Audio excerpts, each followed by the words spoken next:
All right. Good evening. This is the Historic Preservation Commission. Oh, I'm sorry. I was just going. Recording in progress. Hi, today's Monday, June 17th, 2024. And this is the Historic Preservation Commission. And we'll have a roll call, please. Commissioner Bergkamp. Here. Commissioner Dunlap. Here. Commissioner Berg. Here. Commissioner Whidden. Commissioner Anderson. Here. Chair Haley. Here. Thank you. And then also, Jizu Keller. Oh, I think he is on there. I am on here. Oh, yeah, he's. Commissioner Keller. I'm here. Hi, Keith. Good to have you. Good evening. All right. We'll have a approval for our agenda for last month in May. I'm sorry for I was not here last month, so I'm like out of it. Okay. Approval for our agenda for tonight. If there's any changes or anything, otherwise we can move to approve. I would move to approve tonight's agenda. Second. All those in favor? Aye. Aye. All right. And then any public comments on items that are not on our agenda this evening? And seeing none, we'll move on to our public hearing. Our first is 1209 Main Street, and this is a preservation and restoration grant request, and we'll have a presentation from staff.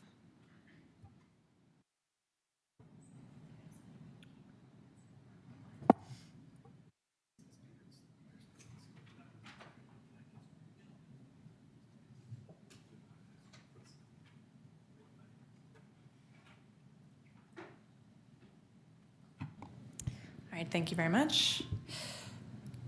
Nothing like new technology. Okay.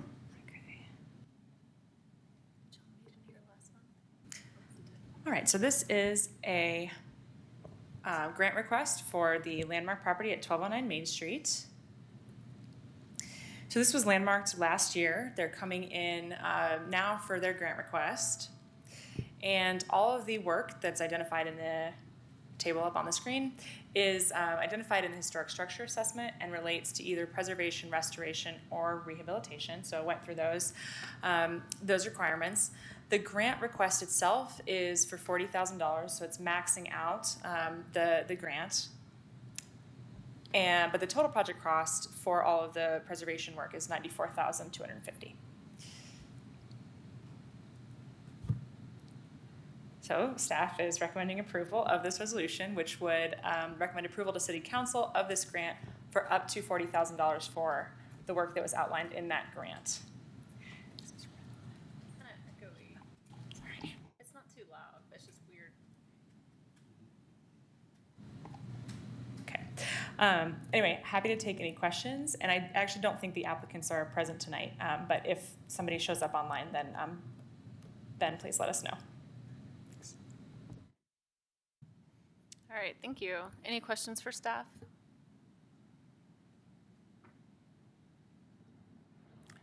I had a question with, they had rehabilitation hazardous materials abatement. Did I miss something with that? Did they already have the test with that? Do you mean that they already have their asbestos tested? Yeah. I mean, I assume, well, if it's in the assessment, which I checked, then I think that they probably would have had it tested. Okay, maybe I just missed that portion. Thank you. Any other questions? All right. Any comments from the public? And seeing none, we'll move to discussion with the commission.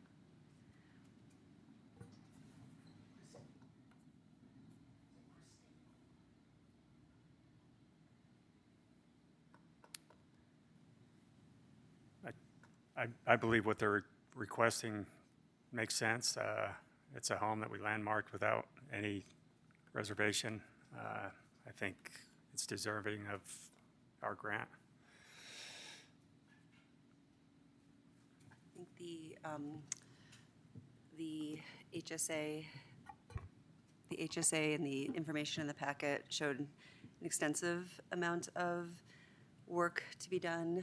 I like that it was prioritized, by high priority work to be done, kind of low priority, and everything that they're asking for in this grant. It relates to the preservation, the restoration. There will be work done on top of this to make this house sound and in our community for some time. Right, we landmarked it pretty recently. It's right there on Main Street, highly visible, so I think it's a good candidate for the grant.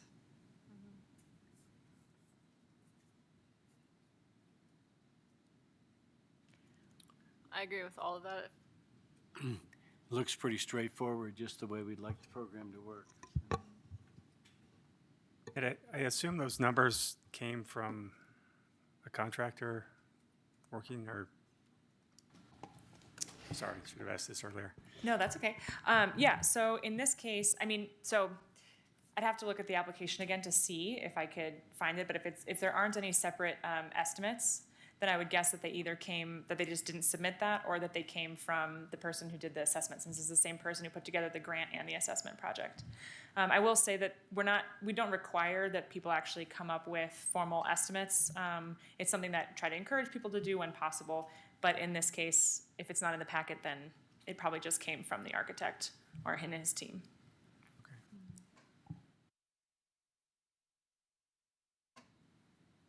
I guess it would sort out anyway as the receipts are presented to you after our approval. Yeah, sorry, just to clarify. So I think the reason that it's not a requirement is because it is a reimbursement program. So a number of these are estimates, and in some cases, I've processed some, and the HPC has approved some that come in, and the request itself is for 15, but it's inflated to 18 or something to accommodate some additional overflow. So again, it's just the reimbursement process catches a little bit of that inexact nature of it. Okay, thank you.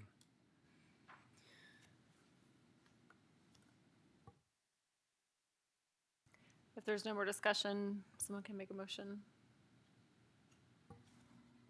I'll move to approve the grant funding request. I'll second.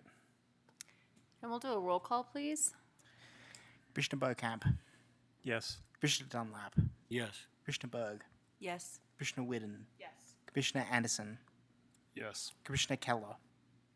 Yes. And Chair Haley. Yes. All right. Our next item is probable cause for 1140 Main Street. We'll have another staff presentation.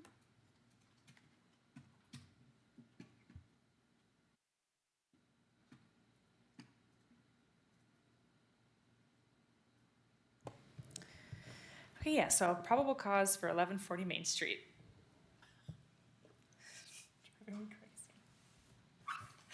All right, just a reminder that probable causes are the way that the HPC approves grant requests for historic structure assessments. The maximum is $4,000 for residential and $9,000 for commercial. These are reimbursements, they're non-matching, and HPC uses the landmarking criteria to evaluate whether there's probable cause that the property might be landmarked. So in this case, conditions over time, we've got the 1948 assessor's card image on the left, and then the current photos on the right. So there have been some changes to the windows and the roof. But as you can see from the 1948 assessor's photos, looks like it's in really remarkably good condition from the mid-century. There is a note on, I think it's the state survey that talks about an addition on the front. It's present in the 1948 photo, but it's probably just not original to the actual original house. So this was built in 1898, making it 126 years old. It does have that national folk form that the HPC is very familiar with. However, it has also sort of a distinct appearance with its front and side gables. It's a little bit more ornate in its form than other national folk homes that HPC's reviewed. Mentioned the physical integrity is pretty strong here. And then the social significance, as you read, there's quite a bit of it, relates to coal mining for some of the early residents, but then transitions to downtown commercial history and civic life throughout the history of the building. So with that, staff recommends a finding of probable cause, which would approve a grant of up to $4,000 toward the cost of an HSA. The applicant is here, and I assume has a presentation, and I'm happy for any questions that you have. Thank you. Any questions for staff? All right.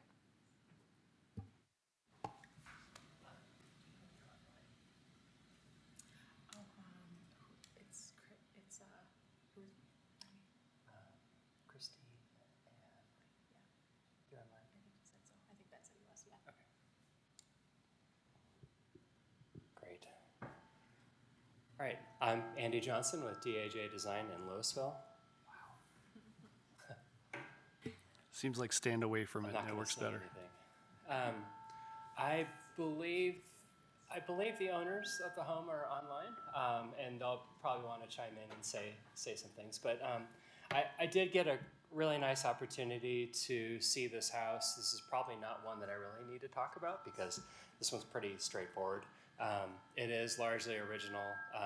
There do seem to be indications in the crawl space and basement to where maybe a little bit of additive features were brought into play. Looking forward to uncovering that. I really only did a pretty quick walkthrough. So HSA will definitely help us figure that out. But overall, it is remarkably intact. And actually structurally seems pretty sound from first glance. So I'm excited to dig into this one. Lots of things that could or could not be original, but I think we have some really good period of significance photos in the social history. Seems pretty straightforward. So happy to answer any questions. And if there are none, I'd love to turn it over to just turn it off, okay. Hey, Christine, I'm going to allow you to talk, so to speak, and then if you want to speak, just unmute yourself. Hi, thanks. Sorry I can't be there in person. I'm Christine Etchmeyer, and my husband Colin Blair and our 2 kids and dog live at 1140 Main Street. And I bought this house back in 2004, so we're celebrating our 20th year of ownership, and I'm really happy that we've taken the step to learn about this this opportunity to get more about the history of the house. That was one of the things that really attracted me to the house. Was I wanted to own a house that was unique and had historical value. So I really look forward to the possibility of going down this path to at least see what this house had significance was in the history of Louisville. Thanks. Thank you so much. Are there any questions for the applicant? All right. Any public comments? And seeing none, we'll move back to discussion. Again, very straightforward. I don't think there's much to discuss on this project. I think it's worthy, once again, of the HSA. I'd agree. I had fun reading about it. The history is really rich. Yeah. And the home is remarkably intact. So.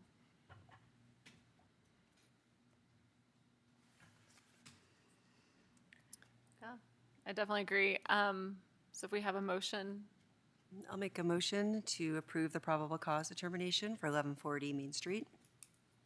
I'll second. and we'll do a roll call, please.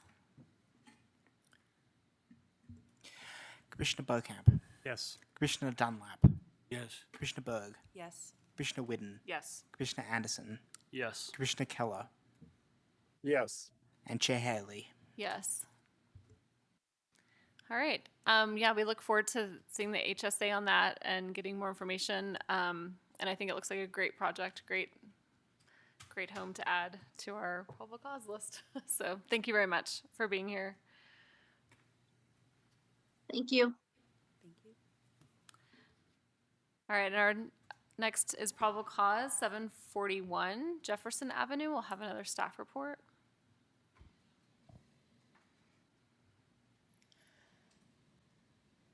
Okay, so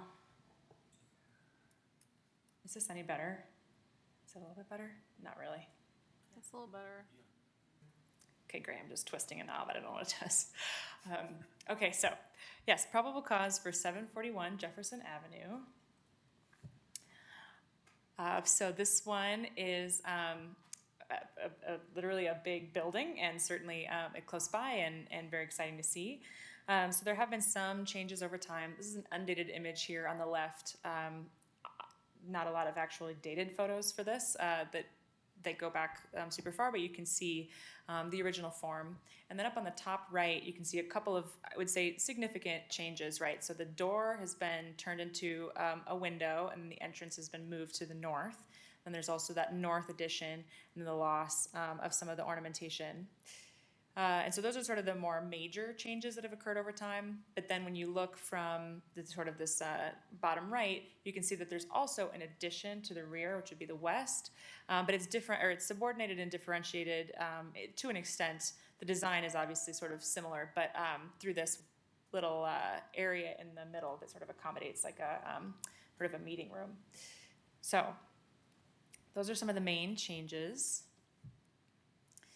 This building is around 134 years old. It was built around 1890.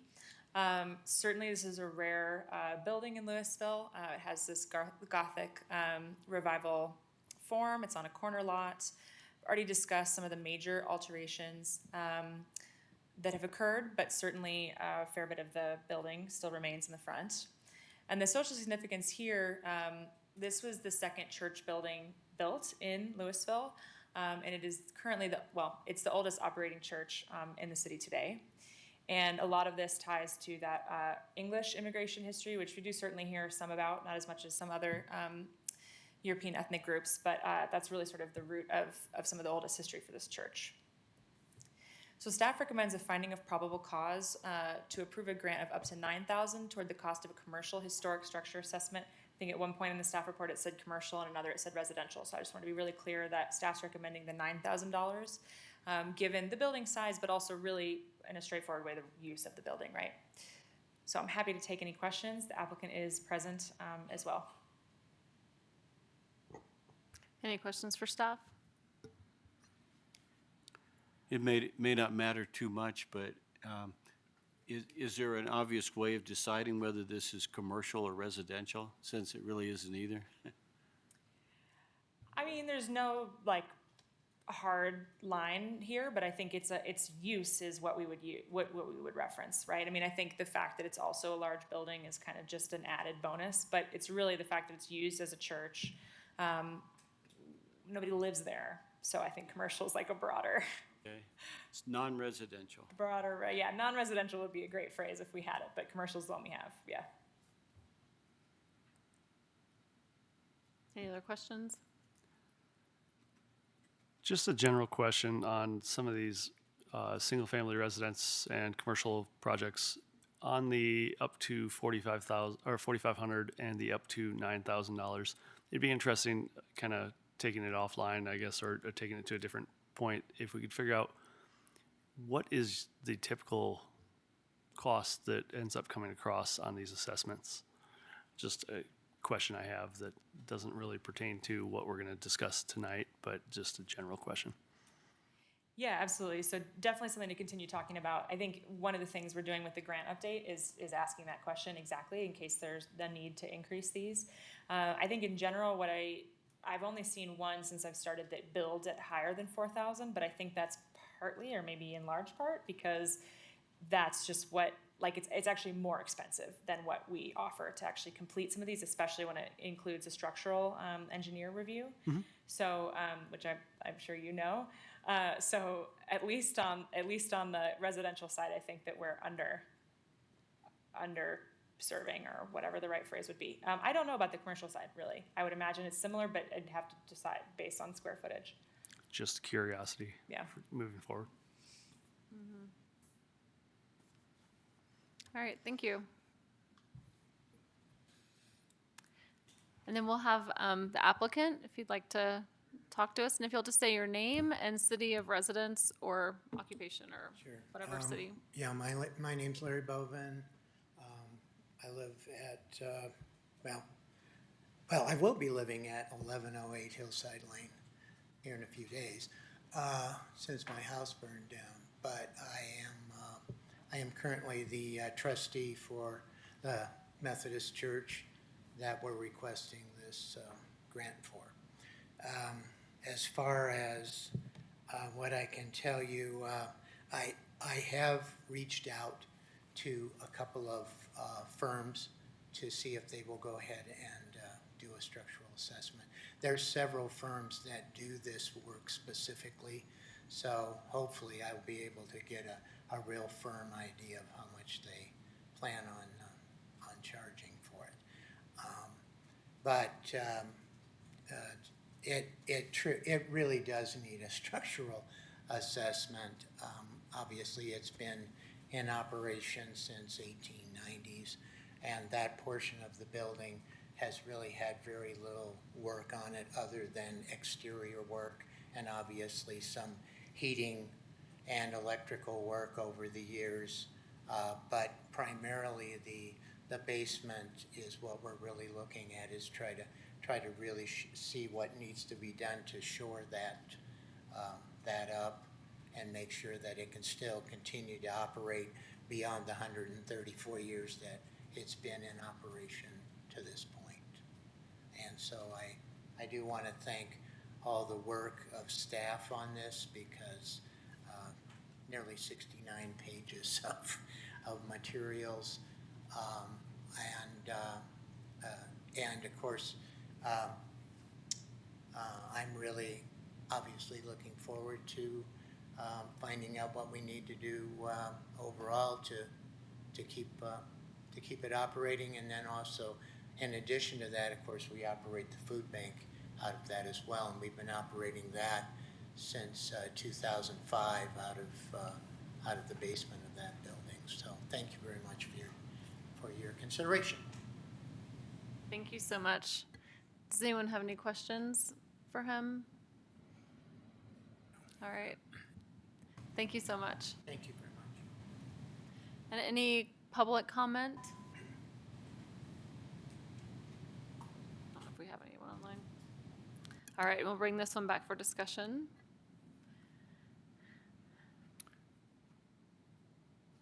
This is obviously an important historic building in Louisville. If you look at all kinds of family histories, they run through the Methodist Church. So it's a great opportunity to have this submission happen for 741 Lincoln. There were actually two addresses on the report. Was the other one the building just to the east or south? Okay. But it's being evaluated as well? No, okay. Yes, there were two addresses in the social history report, I believe. There's the school. The school. Yeah, there's the school building that's right to the south, but that's not part of the approval tonight. Oh, I see. Because it was an old report by him, or? Well, first of all, yes, it was an old report, but I think it was telling the history of the whole, because that school is associated with the church. Okay. It was the pastor. Do you want to talk to that? Oh, yeah. It was the excuse me. It was the parsonage for quite a while, and so and then converted into preschool. School. Okay. Okay. Thank And you. you're right about the history. I mean, it goes all the way back to Welsh, who actually the congregation purchased it from Welsh for $1, so, the property.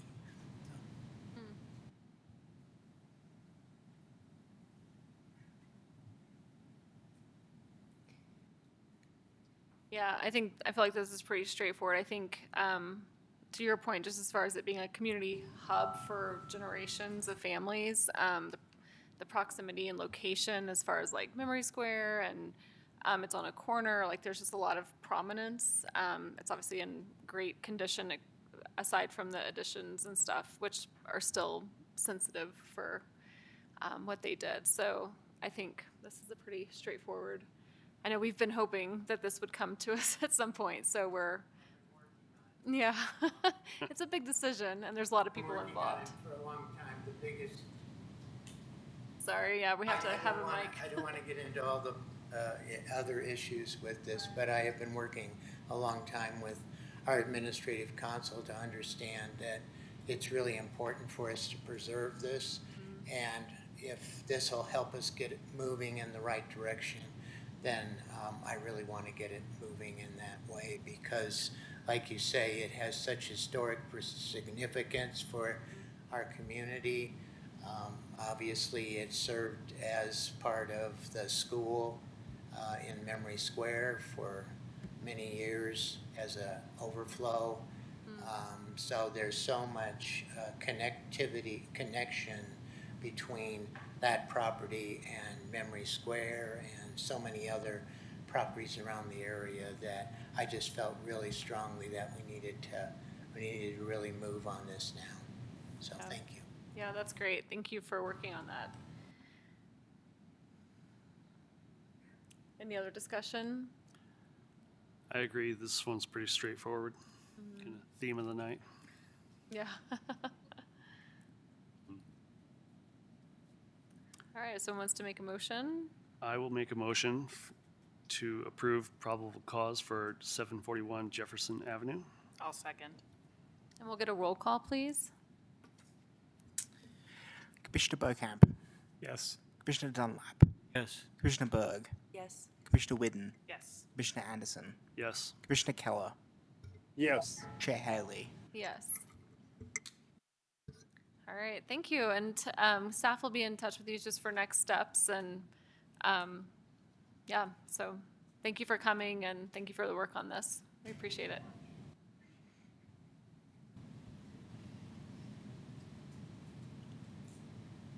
All right, our next item is items from staff. Okay, yeah. All right, so just a couple of general updates. No demolition reviews released this past month. 2 alteration certificates were, one was for 929 Parkview, the recent landmark, for patio siding. So there was a sort of non-historic patio. They had differentiated siding that went one way, and they changed it. It was released, and then 612 grant came before a subcommittee as well for a detached garage, which was also released. And then just a couple of things, general updates. So the next regular meeting for the HPC is July 15th. I also just wanted to share at that meeting, I'm planning to bring another discussion direction for the grant program. I would say it's probably about 50-50 right now whether that's going to happen, but I'm going to do my best. And then also just wanted to point out, this photo isn't great, but or it's great, but it's small. This is 929 Parkview. And so you can see when you all visited it a couple of weeks ago for the landmark ceremony, it wasn't quite finished, but they've finished almost all of it now. And the family did all the work, and so just wanted to share that photo. It's kind of cool.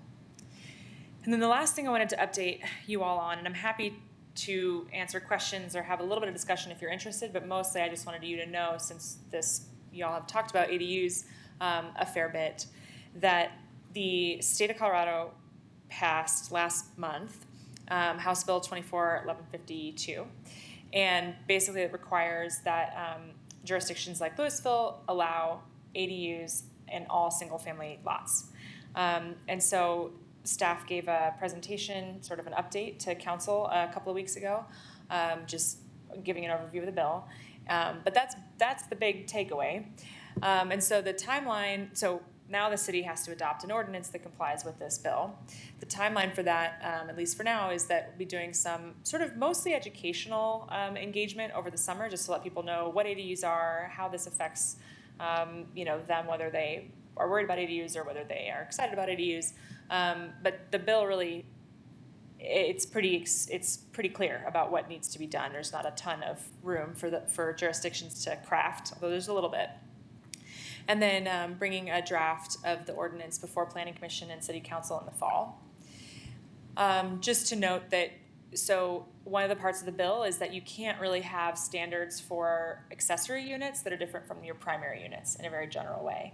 And so it's really meant to have ADUs be the same type of dwelling, sort of equal standing, although a different housing product to primary units. So one of the things that jurisdictions can't do is if there's no design review that's specific to a primary, like all houses have to be purple. Okay, great, then ADUs have to be purple. But if there's no design review on a primary, then there can't be on an ADU. The exception is for landmarks, or for, there's a whole bunch of other language, but in the case of Louisville, alteration certificate review process for ADUs for landmark properties won't change. So just something to know. I think that commission and staff and even council to an extent has talked about, potentially are there ways to connect ADUs and historic preservation from a zoning perspective for a number of different reasons. The big one being that ADUs are potentially a way for people to maximize their property values without maximizing and changing the actual historic structure. And so that might be something, I think we're still looking at it from a staff perspective, whether that is something to look at in the ordinance that allows ADUs, or whether it's something to wait for the Old Town overlay. So just an update on, just to letting you know that that's something where I'm working on this project and everybody on staff is, but I'm the case manager for it. And so of course I have the preservation hat on all the time and I'll be looking for things, ways that there might be some synergy. But anyway, I just want to let you all know that that's going on. I'm happy to answer any questions about it, or try to. You mentioned that the alteration certificate would not change, but how would it even apply to an ADU? Is that because the landmark applies, or anything in the old area would be subject to an alteration certificate? No, so the alteration certificates are only for landmarked properties, but the way that our landmarks work is it's the whole property. I see. So that's why you all see things like detached garages and fences and things like that, is because it's on the whole property. So an ADU would go through a design review the same way that a detached garage would be. Okay.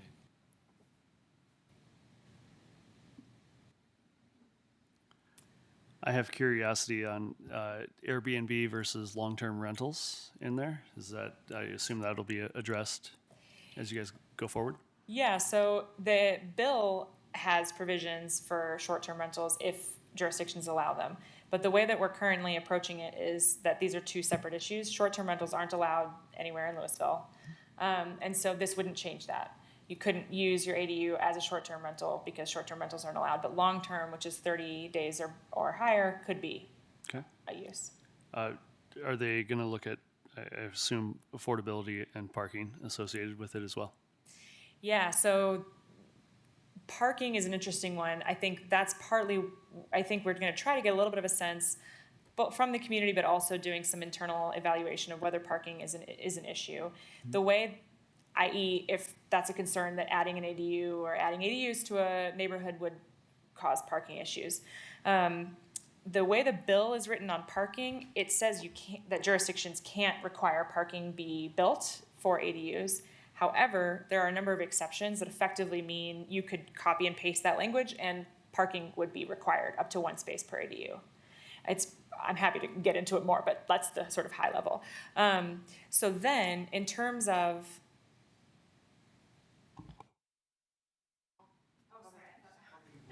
Okay, I thought there was like an audio issue.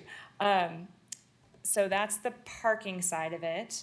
And then in terms of affordability, so certainly I think the connection between affordability and parking being a cost, right, to add ADUs, I think that's partly why the bill says, you can't require parking outright, is because it's another impediment in terms of the affordability of ADUs. It increases the cost overall, since it's expensive to build parking.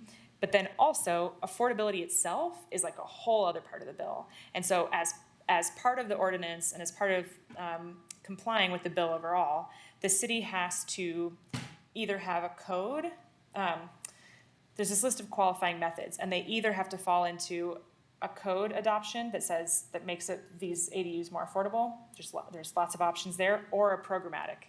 So an example would be allowing deed restriction and providing a path for deed restriction for affordable ADUs in the ordinance itself. But then like a programmatic example would be providing pre-approved plans for ADUs to make it as easy as possible for people to build these in an affordable way, especially if they're homeowners themselves, right? So there's a lot there, but that's kind of the very top line. I'm just curious because I know City of Boulder has 550 for square footage that requires parking that could be market rate, and then they allow a bonus square footage for something that's affordable, which in some ways incentivizes a slightly larger version that doesn't require parking. So it allows a use by right for just a general setup, but it does incentivize the other side. I don't know if that's the exact numbers that should be used or anything, but it's something interesting to look at. Yeah, awesome, thanks.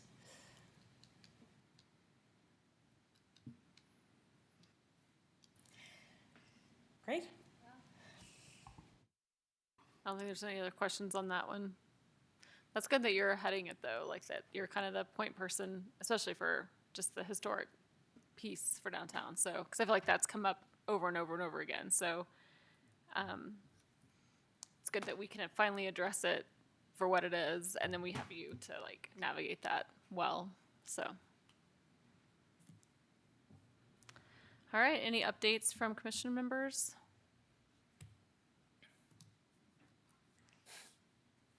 Did you talk about the last item on that slide? Oh, yes, I think the last item was the grant. I'm going to try, that's when I said I'm going to try to bring a discussion direction in July. That was based on the May meeting, that discussion? Exactly, yes. I watched it at Vice Chair Berg's advice, and there was a lot of information there, and I wasn't quite sure where it went yet. But we could probably talk about that in the items from staff portion.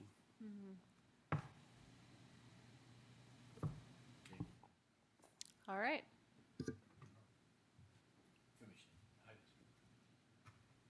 Did you want to talk about it now, or Well, just when we get to that. well, we're there right now? I will say that, I don't think. yeah, I'm not really sure exactly how this would fall because it's not like but let's just be, I don't know if we can talk, like, Right. have a big discussion since it's not on the agenda. But she will either bring it July if she can. That was the 50-50 as far as getting it, or I mean, I'm guessing August would be the next. So Yeah. there's not really much to discuss. Yeah, it was obviously a good discussion, and there was a lot more to follow up on. Right. And I don't know if I think it would probably culminate in a new resolution that talked about new amounts and things like that, like we did in, 6 years ago? Right. Something like that. Yep. But there are quite a few steps to get to that point. Right. would appear. Exactly. So I think that's the next step is for that next conversation. Anything else? All right. You want to make a motion to adjourn? I'll make a motion to adjourn tonight's meeting. I'll second. All in favor? Aye. Aye. Thank you for being here. Good night. Good night, Keith. Good night, guys. Very productive. Recording stopped.